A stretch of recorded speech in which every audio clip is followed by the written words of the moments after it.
Le Tour de France. Écoutez bien, chers amis allemands, cet après-midi a débuté le Tour de France. Imaginez un peu l'engouement que susciterait chez vous une course cycliste qui ferait le tour de l'Allemagne. Les Italiens, eux, ont compris très vite la portée symbolique que pourrait revêtir une telle compétition, et ils ont créé le Giro d'Italia, à l'image du Tour de France, quelques années seulement après la création de celui-ci. Le Tour de France a été créé en 1903 par le journal L'Auto, à l'initiative de son rédacteur en chef Henri Desgranges. Son coup de génie, c'est d'avoir su marier le cyclisme, c'est-à-dire un sport individuel, un sport extrêmement ardu, avec la nation tout entière. Car le Tour, surtout de 1910 à 1931, était un vrai tour, tout autour de la France, une vraie grande boucle, comme les Français appellent leur tour. Regardez le tracé, il suit quasiment celui de nos frontières. Le succès est immédiat.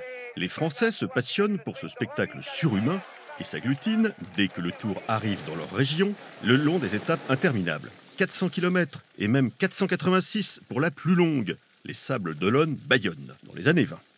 Les cyclistes grimpent les cols sur des vélos encore très lourds, sans dérailleurs, les chambres à air de rechange enroulées autour du buste. Les Français s'identifient à ces exploits.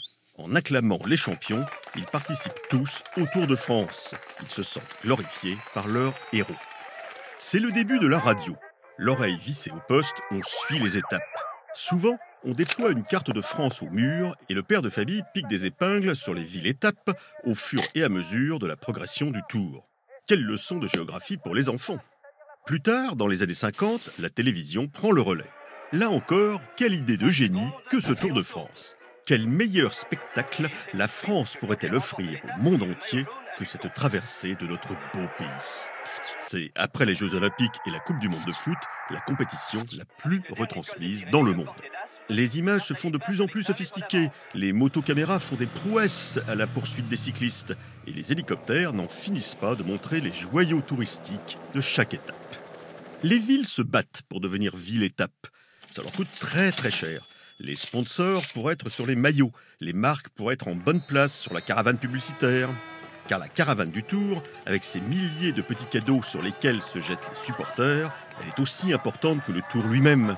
Ses 2 chevaux cochonous en robe Vichy avec ses lanceurs de saucissons, sa mascotte Nesquik en voiture jaune, sa Smart à pois Carrefour, son lion et son maillot jaune géant du Crédit Lyonnais. Ah, la caravane du Tour! Le Tour a toutes ses petites et ses grandes mythologies. L'arrivée à l'Alpe d'Huez et ses 21 virages. Savez-vous que chaque jour, 300 cyclistes en moyenne tentent de reproduire les exploits du Tour de France en s'escrimant sur les pentes de l'Alpe d'Huez? Les voix des commentateurs à la télévision, les bisous des hôtesses qui accompagnent la remise des maillots, le jaune pour le leader du classement général, le vert pour le classement par points, le blanc pour le meilleur jeune, le maillot à pois pour le meilleur grimpeur, etc., etc. Le Tour a ses champions légendaires.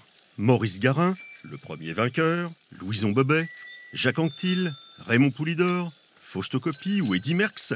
Le Tour a ses drames, comme la mort quasiment en direct de l'anglais Tom Simpson sur le mont Ventoux en 67, vaincu par la chaleur, la fatigue, l'alcool et les amphétamines. Et oui, le dopage est aussi vieux que le cyclisme. Ou la défaite du français Laurent Fignon, vaincu en 89 par l'américain Greg LeMond pour 8 malheureuses secondes, après une boucle de 3285 km.